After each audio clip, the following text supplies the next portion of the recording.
We live in a time of interlocking crises.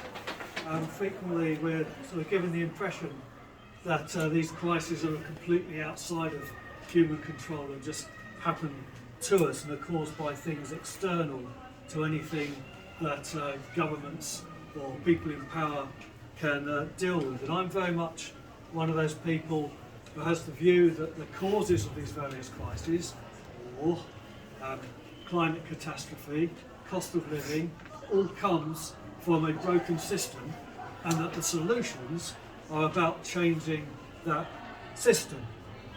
And when we look at that film, I thought it was a really good film, talking about the cost of living crisis. Immediately, straight away, one slight solution to that cost of living crisis, insulating homes, is also a significant solution to climate catastrophe. It's a step for both. And yet it's resisted by our politicians. And whilst it's been pointed out, absolutely right, that the amount of money compared to how much that would save is definitely a worthwhile investment, why is that such a difficult decision for our politicians? Unfortunately, because at the moment all investment decisions are about how do you make a quick buck, how do you make profit immediately, rather than long-term solutions for people.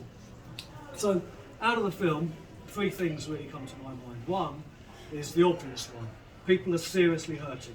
The cost of living crisis is seriously hurting people. You've got a broken society, and when you've got a situation where benefits and pay aren't keeping up with very significant levels of inflation, we're talking about a downturn in the cost in people's ability to survive that's bigger than anything we've seen in the post-war period. Really significant impoverishment of people.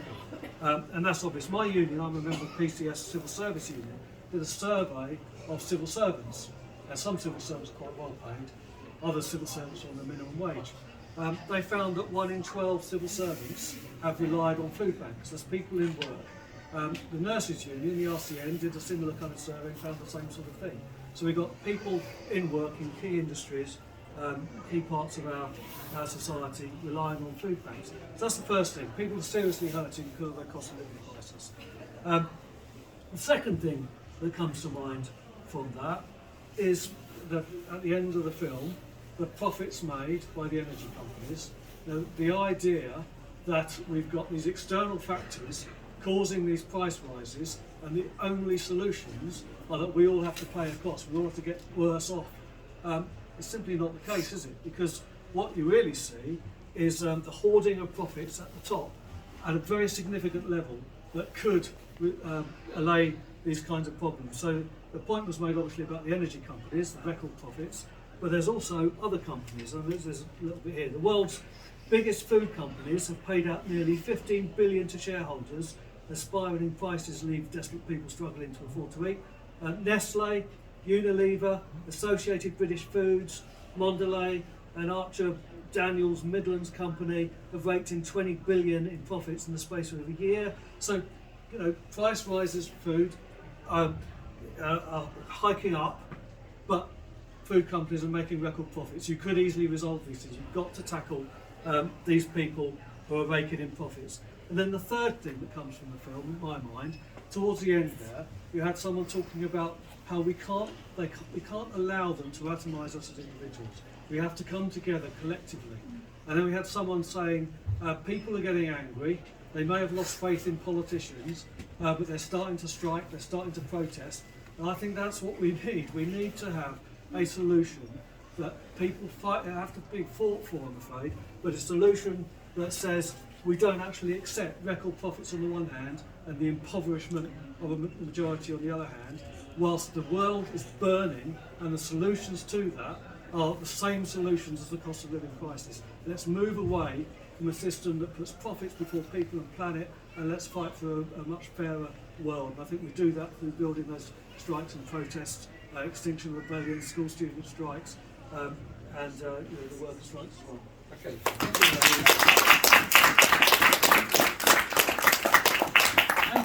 I'll come to you next. I mean, there was a clear example there of how the cost of living is affecting us, and particularly with the companies and things making so much money. From an environmental point of view, I mean, how do you take this? Well, I completely agree with Keith that the solutions to the environmental crisis are also the solutions for solving the cost of living crisis. The two go hand in hand. That's the beauty of any kind of climate action, is that by reducing carbon emissions, you're automatically reducing the cost of living. The classic example is, as you mentioned, about insulation. The quickest and cheapest way of bringing people's energy bills down is to make sure all homes are insulated properly. The elderly lady in the film talked about that. She said all homes must be insulated. And the bizarre thing is, that's still not the case. The level of insulation installations that are done is abysmally low. That's because of a lack of investment from central government. But the other message that came through from the film was that we look after our own. We have to look after our own. Whilst we're waiting, we're not powerless whilst we're waiting for central government to act. We can come together as communities. And one of the ways of mending a broken energy system is to promote or encourage the growth of community energy. I truly believe this is the moment for community energy to shine. We are blessed in Sussex with a range of brilliant community energy cooperatives. These are non-profit making organisations, largely run by volunteers, that have been doing fantastic work over the years to actually make energy much more affordable to local people. Stuart mentioned Energised Sussex Coast, which is a brilliant example of a local community energy cooperative that does some good work already in Eastbourne. I'm very pleased to say that the Eastbourne Eco-Action Network KIC, which I'm a part of, has just partnered up with Energised Sussex Coast, which has received several £100,000 of national lottery funding recently in order to massively scale up the amount of energy advice that can be given to Eastbourne residents to bring down their energy bills and to insulate their homes. That will happen, the training for that will happen in February next year. So if anybody wants to help, if anybody wants to volunteer for that training, come and see me afterwards, because we're hoping to train up an army of volunteers to actually go out there to every part of Eastbourne to help Eastbourne residents to reduce their fuel bills. Because together we can do what we can. But there are lots of schemes out there. There are actually lots of government schemes out there for reducing, for insulated homes, for example, but they're complex. There are lots of them. New schemes come in, old schemes go out. So it's difficult for people to know where to go to get the grants or the help. This is the whole point of the energy advice network that we're trying to set up, is so that we help people to actually find out where the grants are, whether they're eligible for them, how to apply for them. So that's what we're trying to do as a community locally, to actually really bear down on energy bills. Thank you very much, Andrew. I'll now move to Councillor Murray. I know you have the remit for planning. I don't know whether you want to comment particularly on the documentary we've seen, or whether you want to explain to us how perhaps Eastbourne are coping with their housing portfolio. I don't know, it's up to you, whichever you prefer. There's so many subjects in here, isn't there? and within the sustainable package that we've got for Eastbourne, you know, I'm sort of touching the surface of all of them. The main points that I picked up on around the energy. So we've got the main providers like British Gas, Centrica, etc. For example, making £10 billion of profit in a quarter last year. So if you multiply that up, you get £40 billion profit in 1 year. There's only 24 million houses in this country. So if you divide that by 40 billion, each household is paying £1,475 into profits in the gas and the electric companies before they pay for their electric bills. at the moment, and that just shouldn't be happening. So this windfall tax really should be sort of taking more advantage of that sort of money. I'm in the construction trade myself. I've been working on retrofit projects for a number of years. One of the problems is that we've got a real shortage. It's a huge shortage of skilled people who could actually go out and do this in the industry. So if we had that £55 billion that we were talking about in the video and gave it to all of the companies in the country and said, right, go and retrofit every single house, we would still only be able to get 4% of the houses done because we haven't got the skills out there to be able to do that over the next 10 years. So that's another problem that we're facing. We haven't got the skills out there. So locally, the colleges have teamed up. So we've had Hastings, Eastbourne, Brighton, Chichester and Worthing all team up to create a sort of centre of excellence around retrofitting, installing charge points on the road for new cars, being able to do the mechanics for electric cars. And Eastbourne's doing retrofits and solar panels. So we're training those people up. We're offering short courses for the local people, local businesses, so that they can actually just upskill their local labour force. So then that upskills them, they get more money, it's improving everybody's lives, that sort of thing. It's all happening along those sort of lines.